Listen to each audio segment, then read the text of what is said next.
The CDC reports that bird flu is widespread in wild birds worldwide and is leading in outbreaks in poultry and U.S. dairy cows.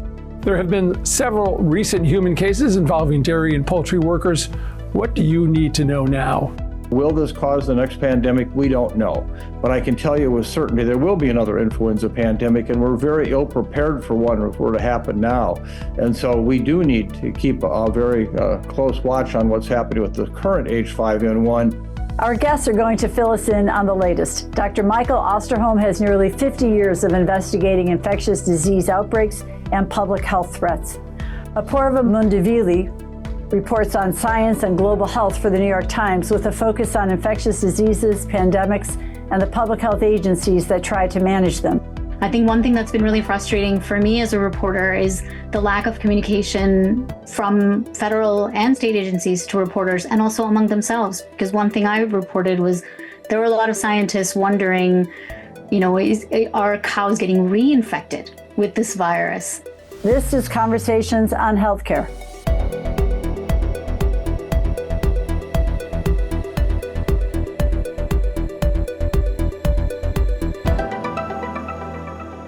Well, welcome back, Dr. Osterholm and Apoorva Mandavilli to Conversations on Healthcare. Good to see you both. Thank you. Thank you. Nice to be back. Yeah, and let's start with Apoorva. You recently reported in the Times that cows have been infected with a second form of the bird flu called H5N1.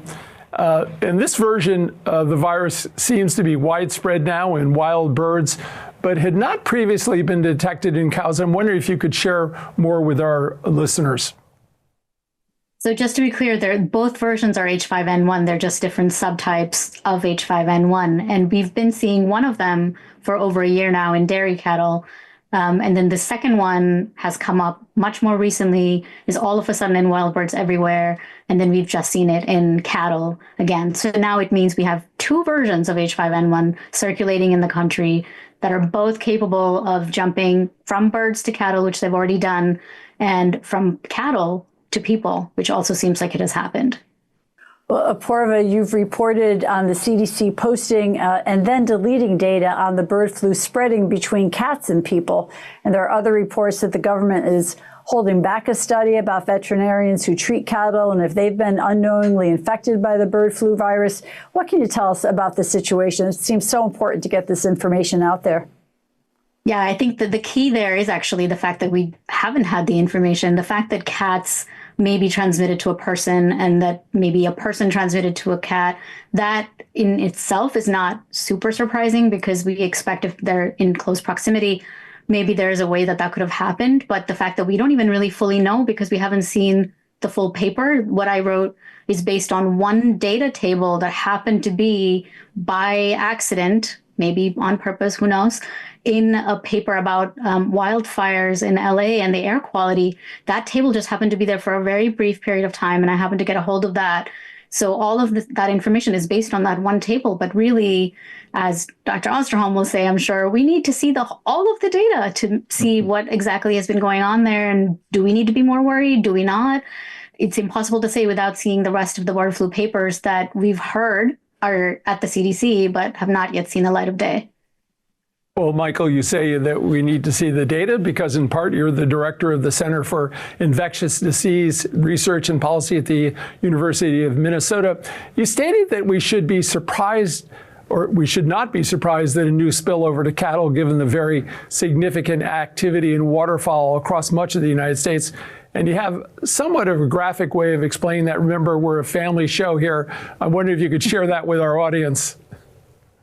Well, first of all, this is an unprecedented event in all the influenza world. I've been very involved with influenza for more than 40 years, had worked with H5N1 in Southeast Asia way back in 2003, 4, and 5.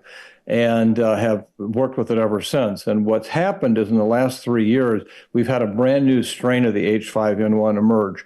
And within that strain, what we've seen then are these two different genotypes, the D1.1, which is the one that's primarily in wild migratory birds spilling over, and then what spilled over into the dairy cattle, which was B31.13. And so they're both H5N1s.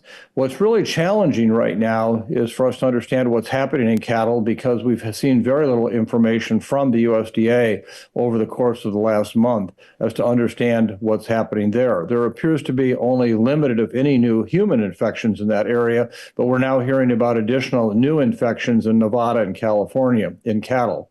In terms of the other side of the ledger here with the D1.1, I think this is the more remarkable story. Right now, North America is swimming in H5N1 from wild migratory waterfowl. It turns out that there are about 40 million of these birds in the continental United States and Canada.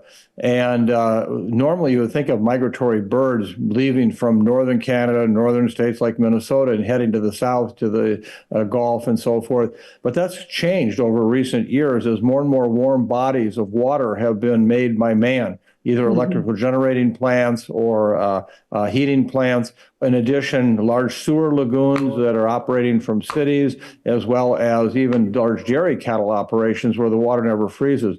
We have right now in Minnesota plenty of wild waterfowl here in the first week of February, despite temperatures well below zero. As long as there's open water, they'll be there. So that's why you're seeing also all these outbreaks in poultry production facilities throughout much of the United States, because the waterfowl are largely infected. This should not surprise us, and we'd see more spillovers into, for example, cattle, or that we would see them in humans. I think we're going to see more sporadic cases showing up in humans that are really tied to inhaling what is basically bird poop. These waterfowl are well known for leaving behind that wherever they're at. And I think that that's a huge challenge right now for us. Michael, I wonder if I could get you maybe, we'll go up 1,000 feet and look at what people need to know. We've talked about CDC, there being maybe papers at CDC that we'd like to get. We've talked about not having access to all the information. What's the role of the state health departments in this in terms of reporting what's happening in Minnesota or what's happening in Connecticut and reporting on the human cases as well? Are the states doing that reporting independently, or do we all have to depend on CDC for this information? Well, the states are reporting that. And again, it's really important to remember that as far as public health goes, it's a states' rights issue, meaning public health is not described in the Constitution, which automatically means it defers to the state for primary authority. The problem with it is that states have invested very little in public health. In our own state here, 95% of all the support we have at our state health department comes from federal sources. So in many instances, we're really caught in terms of the state conducting their business and what they can report and not report. In addition, we've seen a growing number of states, particularly red states, where they just aren't making information available. And so it's a real challenge for us in public health to know exactly what's going on. And in a situation where, will this cause the next pandemic? We don't know. But I can tell you with certainty there will be another influenza pandemic, and we're very ill prepared for one if it were to happen now. And so we do need to keep a very close watch on what's happening with the current H5N1, but knowing that tomorrow we could be surprised by another flu virus that emerges and causes the next pandemic. Just to give our audience a sense of the scope of the problem, H5N1 has affected over 156 million commercial backyard and wild birds in our country during the past 3 years. Michael, you've discussed the poultry industry's need to do more to stop infections. Maybe be a little more specific of what type of actions they should take. Well, I was actually involved back in 2015 with the first culling or depopulation activities around that entering into poultry in Minnesota, when in that year over 20 million birds here in the upper Midwest died as a result of the virus getting into poultry production facilities and egg-laying facilities. And at the time, a lot of the effort was really aimed at biosecurity. It was defined by making sure people didn't go from one farm to the other, that they had clean clothes, boots washed, trucks, etc., all that kind of thing. But it was clearly not enough. And there was data from a study done by Iowa State University showing that it was likely predicted what barns would break next downwind from previous barns that broke in the days or two before. And it was classic airborne transmission of this virus. And I think that there is much more of it than we realize. And once it gets inside one of these barns, and they're not airtight, then these birds are highly susceptible to that virus. And of course, the only thing you can do is cull the entire flock of birds because they're all going to die anyway. And so my recommendation back in 2015 hasn't changed 10 years later. They need to make these barns airtight with HEPA filter air intakes so that they can screen out this virus. So if it's blowing across fields, and again, if you've ever been to a location where a flock of Canadian geese have just been, there is, all over the environment, you're going to see bird poop, and it's going to basically over time dry and be able to be put into the air and breathed in. So I think you're not going to see a real change in a meaningful way in terms of the risk for poultry operations till they understand this airborne risk. And does that jump to humans at that point? What's the pathway? Jumps to animals? I think at this point, Mark, what's going to happen is that we are going to see more isolated human cases. I'm confident we haven't missed a lot right now. Right on an average week, there's about 3,500 specimens in the United States of flu A cases, meaning either influenza A, H1N1 or H3N2, or now also looking for H5N1. And over the past several weeks, even with all those tests, they've all been H1N1 or H3N2. There's been no evidence of H5N1. So I don't think we're seeing a lot, but it wouldn't surprise me if we start seeing more isolated cases. And if you're thinking of a model for this, think of basically coccidioides mycosis, this fungal disease, the San Joaquin Valley, valley fever, where it blows in the air and people inhale it. I think you're going to start seeing more of that with this because there is just so much virus out there and in these 40 million wild migratory birds. And then on top of that, remember, they're continuing to have new chicks every year. And so they, at this point, they are going to have fresh new birds for infection that are going to keep happening. Wow. Well, the critical question on people's minds, of course, is how it affects humans. But I understand it's mild to severe respiratory symptoms are possible in pink eye. Apoorva, how do you communicate with patients about this? What parts of the country should a patient with respiratory symptoms in pink eye be thinking that this could be the cause, or their care teams thinking this could be the cause? I can tell you where we live, I don't think it's on the radar, and we're one big open country.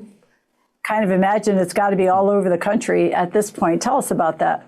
It is all over the country at this point. There's the wild birds are everywhere, and so is the virus. So I don't think there's any particular part of the country where we can feel like, oh, if you have flu A, it's probably not H5N1. I mean, just a couple of days ago, they shut down the wild bird markets in the poultry markets in New York City because they found H5N1 here. So that's happened in the cities. Many months ago, I wrote about birds that were found in Central Park in New York City that had H5N1. They're in Idaho. They're in California. They're, down south. There's not really a part of the country that is safe. So far, I think what has been somewhat reassuring is that most cases have seemed relatively mild. I don't want to say mild as if nothing happened, because even when we've talked about conjunctivitis, it's a pretty severe conjunctivitis. It looks like they've got blood in their eyes, but it's not fatal. And the only person we've seen die of it so far has been one person in Louisiana who had the D1 version that we were just talking about, the newer one that's been in the Nevada herds. There's no reason to think that that's why that's more severe. It's because of that particular subtype, but it does seem as if most people have been able to get away with just respiratory symptoms and some conjunctivitis, and we haven't seen the kind of fatality we worried about with this virus, because in Southeast Asia, when we've seen cases, we've seen mortality rates of something like 40 to 50%, and we are not prepared for anything close to that. But so far, at least, we're not seeing any signs of that. I do want to get back to one thing that Dr. Osterholm mentioned about the states. I think one thing that's been really frustrating for me as a reporter is the lack of communication from federal and state agencies to reporters, and also among themselves. Because one thing I reported was there were a lot of scientists wondering, are cows getting reinfected with this virus? And that's information that's really valuable, because we need to know, will they keep getting infected, or will this burn itself out at some point?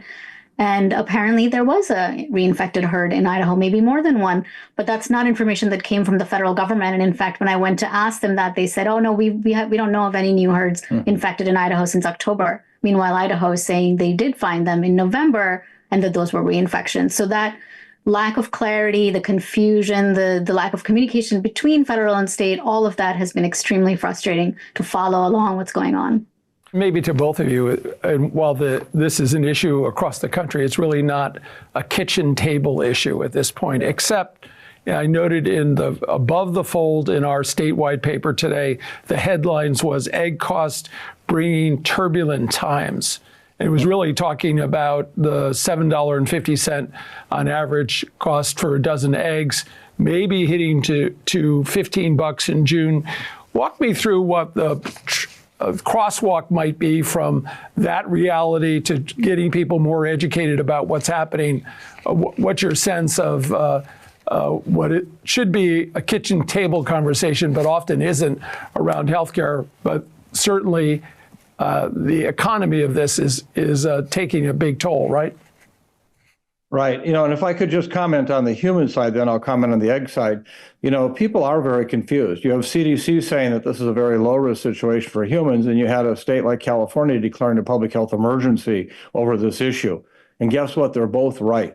The California situation was all about trying to move resources into the agricultural community that required an emergency declaration to try to deal with the herd infected in California. At the same time, CDC is right. This still is a very low-risk situation for any serious illness in humans. The problem with this is, think of this model where you're walking across this very, very flat piece of land for days and days and days. Seems like it's pretty predictable what's going to happen until you take one long step and you fall down a 150-foot ravine. Okay, all of a sudden you're over the edge. If we're going to see a pandemic of influenza in humans, it's likely to occur quickly. Whatever changes that the virus requires to make it that pandemic strain are going to happen overnight. And I think we're going to find ourselves in that situation. Our problem is we don't know when that's going to happen. As I say often, the pandemic clock is ticking. We just don't know what time it is. And H5N1 may never do it. H5N1 may have already done it today, and we didn't know it yet. And so I think that's the challenge that people have is, when is this really an important issue for me or not? But the issue that they do know and recognize is that around what are egg prices? And that's even if they can find eggs, let alone whatever they cost. And that's going to continue to be a problem. We have such widespread infection right now throughout the country in these migratory waterfowl that they're continuing to spread this into these barns, as we've just talked about. And I just don't see any break coming in the future till the agricultural community changes what they're doing. Maybe the buildings, there surely is some potential role for vaccines in these chickens. But on a whole, it's not one that I think is going to get solved soon. Apoorva? You mentioned earlier, too, that there were 156 million birds infected. And I want to point out that's not the number of birds infected. That's the number of birds killed because there were some that were infected. And so that, I think, is the real issue here, is even when you have some birds that are infected, you have to end up culling the entire flock. And so you end up wiping out massive numbers of birds in one fell swoop. We just had a farm in Long Island that had to kill 100,000 birds in one weekend. So it really makes a huge impact. And that is going to really play into the availability of eggs. I think you saw Denny was charging extra for eggs. Right. I mean, this is the thing that people will start to notice, but it's also not a bad thing for them to notice as long as there's not panic, because they do need to take certain precautions, right? We don't want people necessarily eating raw eggs at this particular moment in time. It's probably okay, but may not be. And it's also, you don't want people eating raw meat and drinking raw milk and doing things that are unnecessary risks at a time when we are seeing so much of the virus out in the environment. Well, of course, you've just mentioned a few things that have come back into sort of public consciousness with some of the trends we're hearing in the media about everything from raw milk to raw eggs in pursuit of health. But I think I want to back up again, maybe in remembering, Michael, that we had the opportunity to talk many times during COVID. I remember one conversation, what would we want to learn from this that will help us the next time, right? How do we learn from our experiences with public health issues to be better prepared? And what should we be doing today? What could we have done if we'd only known back in the COVID days that we might be thinking about now in terms of communication, protection across the board, local preparedness, and how is that playing out, do you think? First of all, I think it's really an important point to note that we're probably less prepared to respond to a pandemic today than we were in 2020 with COVID. And that is in part due to the fact that we just really have a lack of trust in our public health system today. And much of what is going to have to happen during a pandemic again is going to be a series of recommendations about how do we get through this. And so as one who has really pushed forward for having a major review of COVID and how we responded, not to blame or point fingers, but to have lessons learned, we haven't done that. The second thing is I don't think people realize how fragile the immunization potential is against COVID. And I say that because today we have the ability to make about 3.8 billion doses of influenza vaccine every year. And that's a year. That means that when the new virus emerges, we'd have to put that into production. 3.8 million sounds like a lot till you realize it's a 2-dose vaccine. And so we could only vaccinate right now about a fourth of the world in the first year. And we'd be hard pressed to even have enough vaccine by the third year for the world itself. So we're in trouble that way. And we just haven't recognized the need to invest in that kind of infrastructure. We're doing more work with mRNA vaccines, and hopefully that can surely help us. But I think right now we would have many challenges trying to get safe, effective vaccines to the public if a pandemic were to emerge tomorrow. You know, I want to get into the mRNA in a minute, but Apoorva, you've been talking about trust in the healthcare system, in the public health system, how it's diminished in terms of people's faith in the FDA or the CDC. But you do note that there still continues to be faith in your primary care provider, right? But walk us through sort of the challenges any pandemic or any large medical issue is going to have when we've seen this diminution in support for the public health system. I mean, I think it's not a surprise, right, that we've seen all of the very heavy political influence on how public health is viewed. And so there are so many people in this country now who don't trust the CDC for advice on how to protect themselves. There are so many people who don't trust in the FDA to make decisions free of commercial interests. We have people who are incoming in the administration, like RFK Jr., who looks like he's probably going to be the head of HHS, who has said very critical things about childhood immunizations. He has even called the bird flu vaccines, the H5N1 vaccines that we have in the stockpile, he's called them dangerous. And even though he did reassure people during his confirmation that he would back a bird flu vaccine, there are all these questions about what would actually happen if we were to have a pandemic. I think a big part of the issue during COVID was that people did not trust that they were being given all of the information. Some of that was unavoidable because information was changing, but it created this perception that the CDC was lying to them and telling them one thing one day and saying something else another day. That is true. They literally were doing that, but part of that is because the information changed. However, I do want to point out there were times when they didn't say everything they could have, or they said it with maybe more confidence than was warranted by the information available to them. And I think there was some amount of wanting to keep everybody calm by only giving them certain amounts of information. And that seems to also be an overarching theme now. You know, it's only, I would say, I've been talking to the CDC very regularly for the past year plus about this particular bird flu outbreak. And it's only in the last conversation I had with them where they said, yeah, it is low risk right now, but that could change, as Dr. Osterholm just said earlier. It took them that long to say that. Before that, it would always just was, it's low risk, it's low risk. And that is true at that point in time, but without that, but that could change, it doesn't really give people the sense that they are in good hands, that they will be treated with honesty and candor when the time comes, that they will get all the information they need to protect themselves. But I do think it's interesting that while the public health agencies are not trusted, people do really trust their physicians. Yeah. So if that messaging can at least go to their own doctors, that's still a way that you can reach people. My simple apologies have worked for both the CDC and some of the other agencies. It didn't seem like they ever had an honest conversation with the American public. I think that would have gone a long way to say we did not give you all the information you needed as soon as we had it, and next time we will do better. Yeah. Well, into the breach, others will step with information or communication to keep these issues before us. And I know the Kaiser Family Foundation conducted a poll in January and found that Most people said they're not concerned that they or a family member would get sick from bird flu, but almost half, or 44%, said they are somewhat or very concerned about a widespread outbreak in the United States. That in and of itself kind of surprised me, that it was at that level of consciousness in a general poll. Do you think this is a good sign that people are paying attention but not panicking? COVID, we had no such ramp, right? It was nothing, and then it was here in front of us, and we all remember those early days. Do you think we'll do better with people just keeping calm, but educating themselves and learning what's going on? Well, I actually think that this is a challenge relative to the fatigue issue. I'm beginning to hear from people who are saying, "Oh, you guys are just all crying fire in a crowded theater." We've heard this over and over again from you. And again, my message has been continuously, this is all about the next influenza pandemic, which will happen. We just don't know when it's going to occur and which virus is going to cause it. As I noted earlier, been very involved with H5N1 dating back to Thailand, Vietnam, and Indonesia back in 2003 and 4.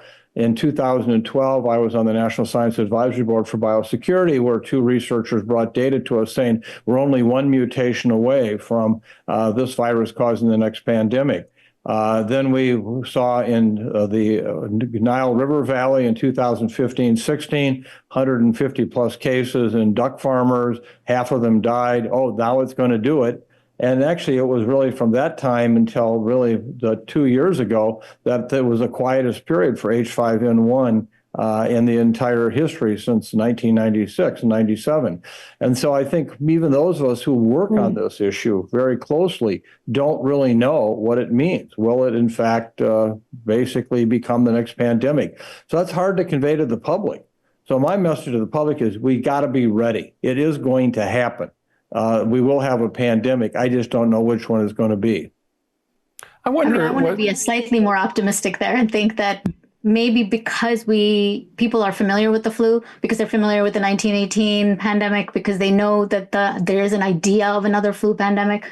And I think because it affects kids, it generally has affected kids. I think when they see that, there will be a bit more of taking seriously than there was with COVID, where it was sort of easy to dismiss as, it only affects people of a certain age group or with certain conditions and everybody else is fine. I think when people see that that's not the case, that young people can be affected, kids can be affected, that maybe that will turn the tide, but I might be overly optimistic there.